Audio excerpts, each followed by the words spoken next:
الحمد لله رب العالمين والصلاة والسلام على سيد الأنبياء والمرسلين أما بعد فأعوذ بالله من الشيطان الرجيم بسم الله الرحمن الرحيم الصلاة والسلام عليك يا رسول الله وعلى آلك وأصحابك يا حبيب الله الصلاة والسلام عليك يا نبي الله وعلى آلك وأصحابك يا نور الله نويت سنة الاعتكاف. Dear Islam brothers, try listening to the bayan attentively by lowering your heads, concentrating on the bayan. Alhamdulillah, one of the beautiful things that we learn when we come to the Ijtima is that we learn the blessings of reciting durood and salam upon the Prophet sallallahu ta'ala alayhi wa sallam. There is a beautiful narration, a hadith which Amir al-Sunnat, may his shadow remain upon us, has mentioned in one of his bayans. It's about the four angels. When they come to the Prophet sallallahu alaihi wasallam, and all of the four angels had something good to tell to the Prophet sallallahu alaihi wasallam regarding that person who recites durood upon him. And Sayyiduna Malakul Maut alayhi salatu wasalam, he says, O Prophet of Allah, anyone who recites durood upon you 10 times. How long does it take to recite durood 10 times? Not even 30 seconds. Anyone who recites durood upon you 10 times, when he dies, I will take his soul out from his body. He won't even realize. He won't even feel the pain, and I will take his soul out the way I will take the souls of the prophets of Allah. So imagine, my dear Islamic brothers. Alhamdulillah, at the time of death, the Quran testifies what will happen to a person at the time of death. In para number 26, Allah Azza wa Jal, He says, وَجَاءَتْ سَكْرَةُ الْمَوْتِ بِالْحَقِّ, that they have come, the pains of death, with the truth. Imagine lying on that bed, no one there to help you, and then all your family members stood around you. You'll have so much wealth, and you'll have so many people you know, but at that moment, no one will be able to help you. Your wealth, your millions, not even one penny can help you. Your children, your parents, everyone together, no one will be able to help you at that time. It is only you and the mercy of Allah at that time. Imagine what will happen to us. These are the kind of thoughts, my dear Islam brothers, that me and you should be thinking. And this is what Amir al-Sunnat says is called Fikr Madina. This is what Fikr Madina is. Thinking about your grave, thinking about the time when you are going to leave this world, thinking about that time when you are going to be buried inside the grave, alone with no friends, no relatives, no light, nothing. And thinking about the day of judgment, when you will be standing on the plains of the day of judgment. That one day will be equivalent to 50,000 years.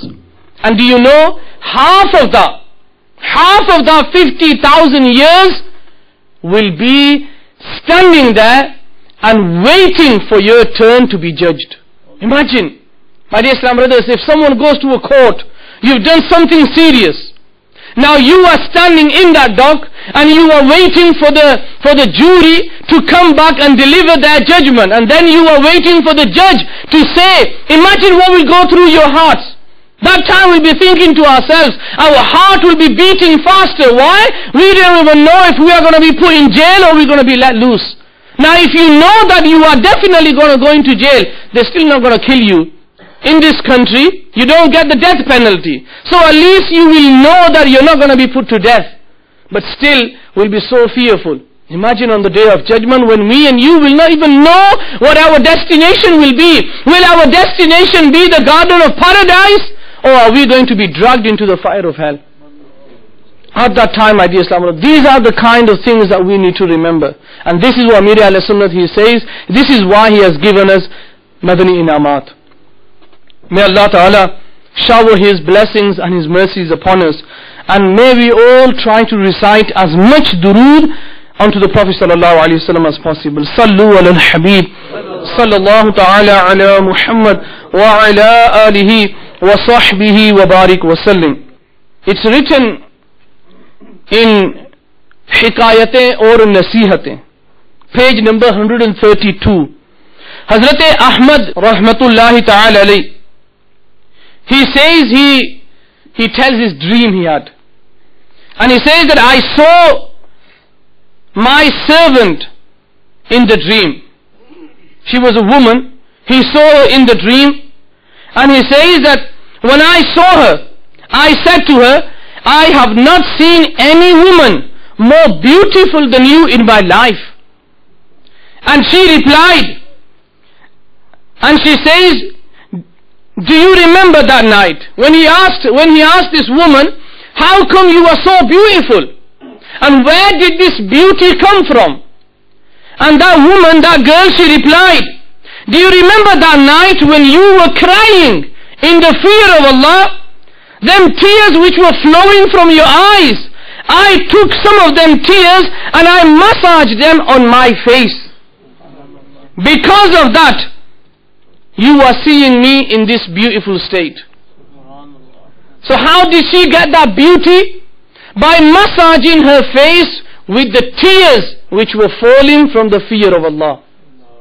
That tells you what value these tears have.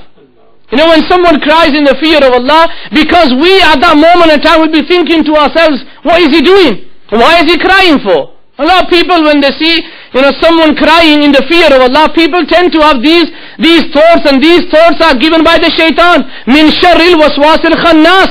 The shaitan immediately, he will come to us and he will say, what is he crying for?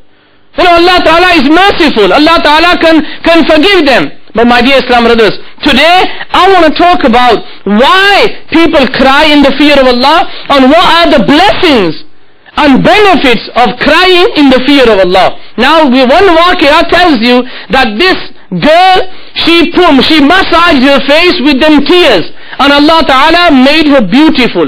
Imagine on the day of judgment what value these tears will have. The hadith of the Prophet sallallahu alaihi wasallam, and the mafhum is that the Prophet sallallahu alaihi wasallam, he says, on the day of judgment, a person who will be crying in the fear of Allah, his tears will be enough to extinguish the fire of hell for him. His tears, he's been crying in the fear of Allah, them tears will be enough to extinguish the fire of hell. That is the value. That is how strong these tears will be on the day of judgment. And Allah Azza wa Jal, He says inside the Holy Quran and the tafsir, the commentary, in Tafsir Naimi, Mufti Ahmad Yar Khan Naimi, Rahmatullahi Ta'ala, he says, to cry whilst listening to the Quran, whilst doing the zikr of Allah, and crying at the time of praising the Prophet Sallallahu Alaihi Wasallam is a great blessing. One day, the Prophet Sallallahu Alaihi Wasallam, he was reciting Surah Al-Takathur, Al-Hakum Al-Takathur, and the companions of the Prophet Sallallahu Alaihi Wasallam, they were sat around him, and the Prophet Sallallahu Alaihi Wasallam, he says, I will recite Surah Al-Takathur. Whoever cries in the fear of Allah whilst listening to the Quran, Allah will make the garden of paradise wajib on him. Some of the Sahaba-i-Kiram, when they were listening to the Quran, they started crying. And some of them who could not cry, they asked, Ya Rasulullah sallallahu alayhi wa sallam, what will happen to us? Because we cannot cry in the fear of Allah. The Prophet sallallahu alayhi wa sallam, he says, I will repeat the same surah again, and whoever cries in the fear of Allah, Jannat will become wajib on him. And the Prophet sallallahu alayhi wa sallam recited Surah Al-Takasur again. 3 times this happened. And the Sahaba-i-Kiram, they said, O Prophet of Allah, what if we cannot cry? The Prophet sallallahu alaihi wasallam, he says, now there might be someone sat here thinking to themselves, well, I'm in the same situation. I can't cry. People talk about the fear of Allah. People talk about the punishment a person will receive on the day of judgment, yet I still cannot cry. But my dear Islamic brothers, there is still a blessing, there is still a reward from Allah. The Prophet ﷺ, he says, if you cannot cry in the fear of Allah, at least make yourself in a position, or make yourself look like as if you are crying in the fear of Allah. Hazrat Sayyiduna Uthman Ghani radiyallahu ta'ala anhu, whenever he would go to the graveyard, he would sit next to the grave, and he would cry. He would cry so much that the Sahaba Kiram, the companions who were with him, they once asked him that, Ya Amir al-Mu'mineen, why is it that whenever we see you, you go to the graveyard, you cry in the fear of Allah so much that your blessed beard is full of tears? Why do you cry at the time when you see a grave? Sayyidina Uthman Ghani radiyallahu ta'ala anhu replies that I heard from the Prophet sallallahu alaihi wasallam that your grave will be your first destination. Whoever passes this exam, he will pass the exams on the day of judgment. So that is your first point.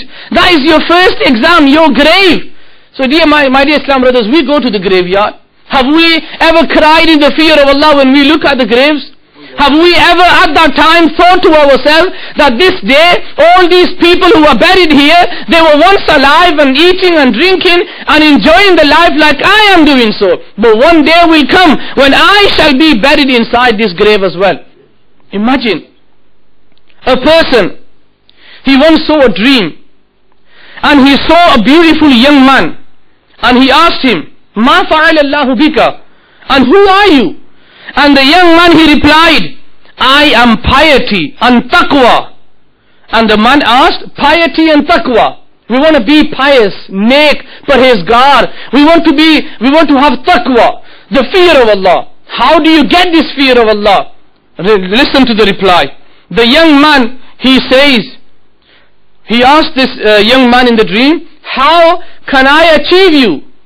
Or where do you be? Meaning piety and taqwa, where do you be? And he replied, piety is in the hearts of those who fear Allah and cry in the fear of Allah. So if you want to find taqwa and piety, you will find them in those people who cry in the fear of Allah. Now my dear Islam brothers, who cry in the fear of Allah, those people who commit sins, seriously, my dear Islam brothers, looking upon ourselves, looking at our lives, reflecting on this just today, not the whole life, just reflect on this day today was being passed by. Just reflect on this day and imagine the sins we have committed just today.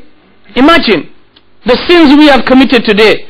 And how much have we sat down and how much have we thought to ourselves that these are so many hundreds of sins I've committed today, and then multiply them.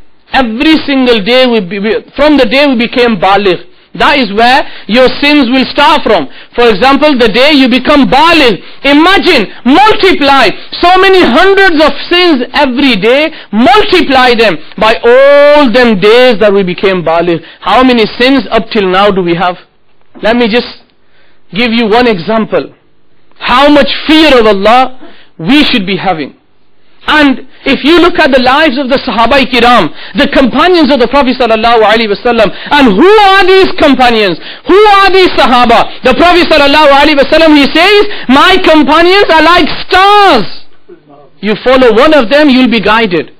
These are the stars. These are the stars of guidance. Yeah, what is their life? What was their daily routine? One Habshi, a black Sahabi, he came to the Prophet sallallahu alaihi wasallam. He sat next to him and he asked a question. O Prophet of Allah, at the time of Jahiliyyat, when I was not a Muslim, Ya Rasulullah sallallahu alaihi wasallam, when I was committing sins, was Allah Ta'ala aware of me at that time? And the Prophet sallallahu alaihi wasallam, he looked at him and he says that yes, when you were committing a sin, whatever you were doing, Allah was always aware of you. And this Sahabi, he says that those people who were present, they say that we saw him standing up and he started shivering. His body violently started shaking and he came to the ground. We rushed for help. As soon as we got next to him, he's passed away. He died. When he found out that whenever I was doing something wrong, Allah was aware of me, that fear of Allah was so much in his heart, he could not take it anymore and he passed away. one salah, one namaz you miss deliberately, you know what the punishment is?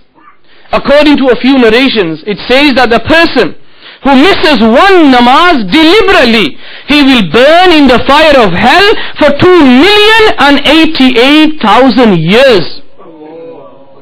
Just missing one namaz, 2,088,000 years. And what is the fire of hell? We listen to the fire of hell inside the Holy Quran. We listen to the word Jahannam. We listen to the word Nar. But what is Jahannam? What is Nar? Let me just give you a glimpse of the fire of hell. The Prophet ﷺ, he says that a person who will be burning in the fire of hell, if he was to be taken out of the fire of hell and to be put into the fire of this world, he will go to sleep. He will go to sleep. Because compared to the fire of hell, the fire of this world is nowhere compared to that fire. And another narration, it says that the Prophet ﷺ said, if one small spark was to fall into the world, one small spark of the fire of hell was to fall into this world, the whole creation will die. We talk about end of world. One small spark is enough to finish the whole world. And we read that so many times. We read so many times inside the Holy Quran, Allah Ta'ala, He talks about azab. Azabun alim, azabun shadid. So many times. But my dear Islamic brothers, never ever have we thought to ourselves that we could be the ones who could end up in this punishment. Now one way, a Buzurg, Hazrat Sayyidina Muhammad bin Munqadir, rahmatullahi ta'ala alayh, he would cry. These tears I was talking about, these tears, what value do they have? It says that Sayyidina Muhammad bin Munqadir, rahmatullahi ta'ala alayh, whenever he would cry in the fear of Allah, he would take his tears and he would massage them on his body. He would massage them on his body. And the people, they asked him, why do you put your tears and you massage them on the body? And he says that I have learnt that tear which is massaged on the body or falls onto the part of the body, Allah will not burn that part of the body in the fire of hell. So therefore, I am taking these tears and I am massaging them on my body so that Allah Ta'ala can protect me from the fire of hell. But these were pious people though. These were not people like me. These were pious people. These were those people who spend their nights, their days in the worship of Allah. Can you imagine someone like Sayyidina Imam Azam Abu Hanifa rahmatullahi ta'ala alayh, such a great Imam, and how he would spend his life? He was a businessman. So here, when the shaitan whispers, well, they had nothing else to do, so they had only deen. They never had to work. They had to work. Imam Azam Abu Hanifa rahmatullahi ta'ala alayh, he was such a businessman that he had businesses all over the Arab world. So many branches he had throughout the Arab world. But Imam Azam Abu Hanifa rahmatullahi ta'ala alayh, whenever he would open his shop in the morning, one day, Sayyidina Imam Azam Abu Hanifa rahmatullahi ta'ala alayh, who are we talking about? We are talking about that person who we follow. Millions of people throughout the whole world, and millions of people who have passed away before us. They were the muqallids, they were the followers of Sayyidina Imam Azam Abu Hanifa rahmatullahi ta'ala alayh. And Imam Azam Abu Hanifa rahmatullahi ta'ala, one of his employee, he says that one day Sayyidina Imam Azam Abu Hanifa rahmatullahi ta'ala alayh, he came to the shop, he opened the shutters, he sat inside the shop, and immediately he took out his musalla and he stood up for namaz. That is how much love they had for namaz. Even when they are at work, they were reading the namaz. And he says that when I saw Imam Azam Abu Hanifa rahmatullah alayhi stood up for namaz, I could see tears uncontrollably. He could not control his tears. They were flowing. He was crying in the way of Allah. And one day, Imam Azam Abu Hanifa rahmatullah alayhi, he opened the shutters. He went inside the shop and the fear of Allah overtook him. Immediately he closed the shutters, went back to the masjid. Now when you talk about people who spend their time in the masjid, yeah, these guys, they don't know nothing else. These guys have nothing else to do. We've got to work. We've got to go to work. We earn money for our family. Yeah, all these people had to. The Sahaba-i-Kiram, were they unemployed? No, the Sahaba-i-Kiram would work all day long. Imagine working in a country where there was no shelter at that time. And these companions, they would worship Allah. They would work all day long. And as soon as they would finish work, they would go home, get something to eat, change their clothes, and straight into the masjid. And today, if someone does that, what do we call him? We call him someone who is very, very strict. He doesn't take care of his family. He doesn't spend time at home. Look at him, he's always in the masjid. Let me tell you, staying always in the masjid, what it means. The Prophet ﷺ, he says, on the day of judgment, when the person, he will be crossing the bridge of Sirat, there will be no one there to help him. But that person, the one who spent his time in the masjid, this masjid will come, and the person will come inside the masjid, and the masjid will cross the bridge of Sirat, and he will enter the garden of paradise. That is the blessing, that is the benefit of spending your time in the masjid. Yes, we know it's important to work. Yes, we know we've got to go out and work halal, to earn halal money for our children, for our family. Yes, we know. No one denies that. But my dear Islam brothers, seriously, if we think to ourselves, where is majority of our time spent? That is why the Prophet ﷺ, he says that the most hated place in the court of Allah is the market. The most hated place, in the meaning that part of the world where there is a market, that is the most hated place. Where do we spend our time? Most of our time is spent in the markets. Most of our time is spent in the shopping centers. And we don't realize that this is the worst place in the whole of this world, the market. And we tend to spend time a lot. Why? What are you doing? Nothing. Let's go to the market. What for? Just chill out, doss about, nothing to do. Let's go to the market, we'll see, we'll meet people. Yeah, if you go to the market with this intention, that I'm going to go to the market, I'm going to see people there, I'm going to meet them, I'm going to invite them to the ijtima, I'm going to invite them to the kafila, I'm going to teach them about Islam, Medina, Medina. No one can stop you. But my dear Islam brothers, seriously, what we are doing today is nowhere what we need to do. Hazrat Sayyidina Yazid Raqashi, how much he used to cry in the fear of Allah. It says that Sayyidina Yazid Raqashi rahmatullahi ta'ala alayhi, he cried at the time of his death. When he was about to die, he started crying. So violently he started crying. And people, they asked him, why are you crying? And he replied, look at why he was crying.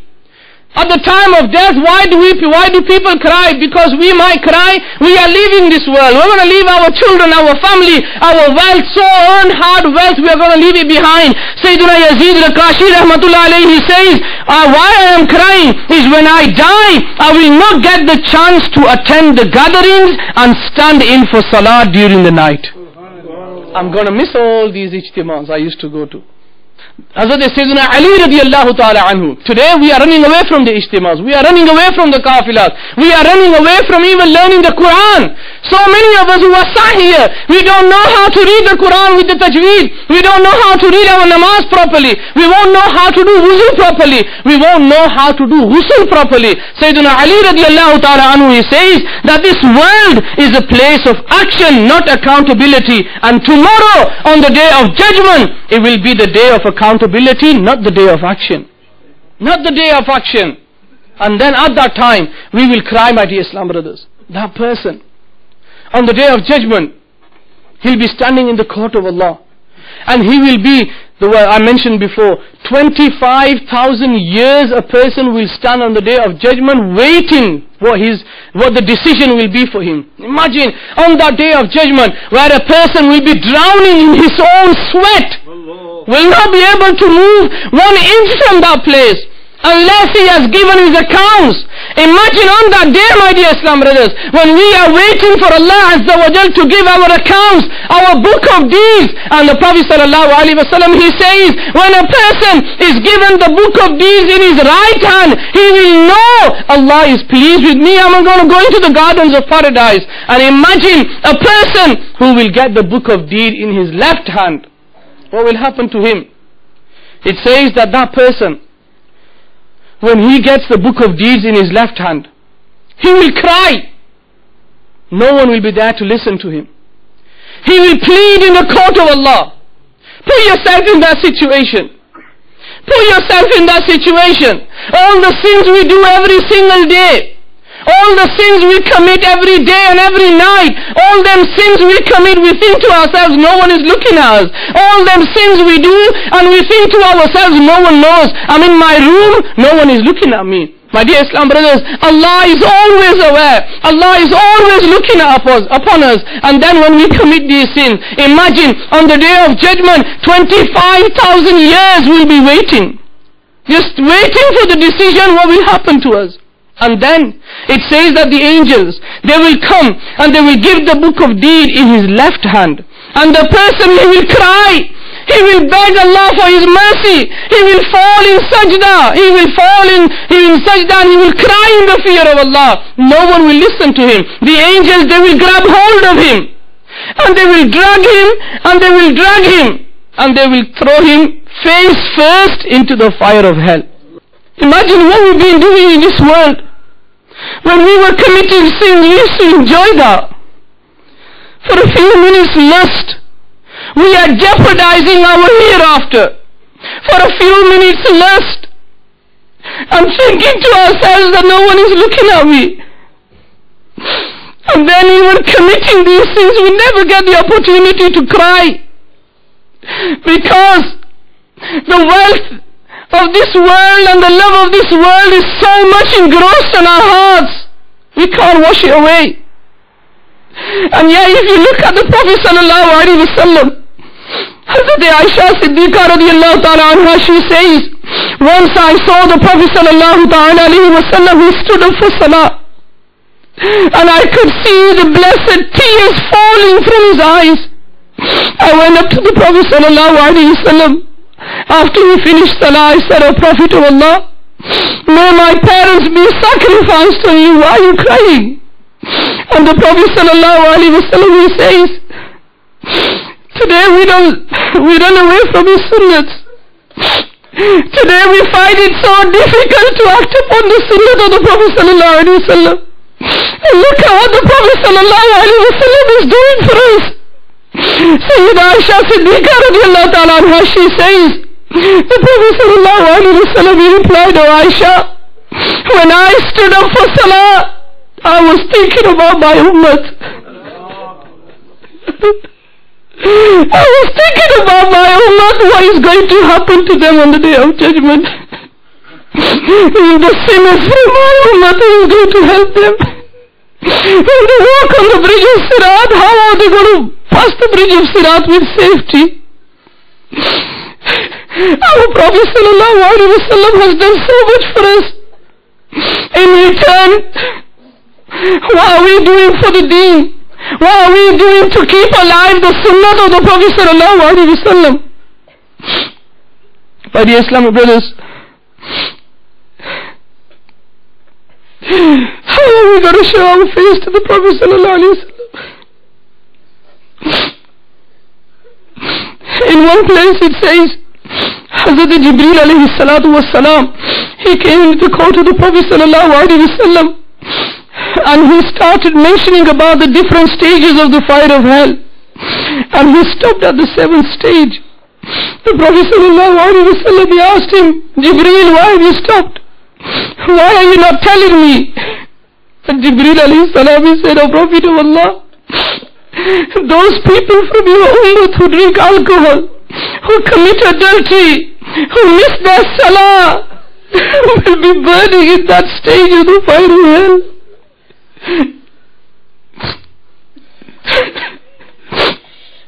How many namaz have we missed?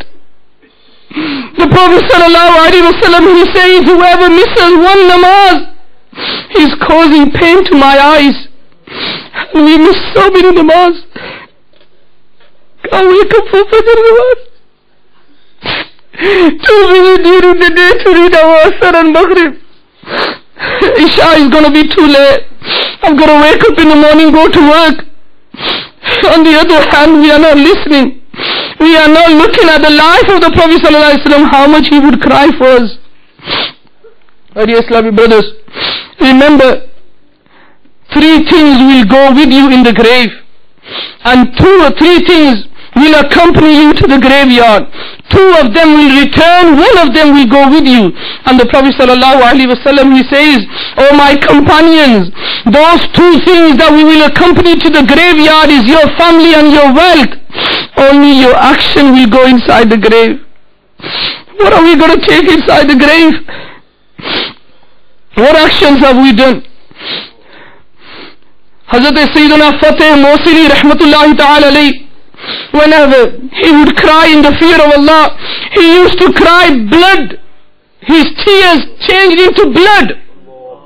He was once asked, why did you cry? Allah Ta'ala, he asked him, why did you cry? He replied, I was crying because of my lack of worship. And then he was asked, why were you crying tears of blood? And he says, because I did not believe in my tears. I did not believe in my tears. And he says, what was your reason, O Allah? He says, I wanted to meet you and saw that you can forgive me. Allah Azza wa Jalla replied, look at these people who used to cry blood of tears. He says that Allah Azza wa Jalla, he says, oh Fateh Mosili, for 40 years the angels brought me your actions and I found not even one sin during that time. And they cry tears of blood. And today we just laugh it off. Whenever someone talks about the fear of Allah, we laugh it off. It's not going to happen to us. It's not going to happen to us. But we'll find that on the day of judgment.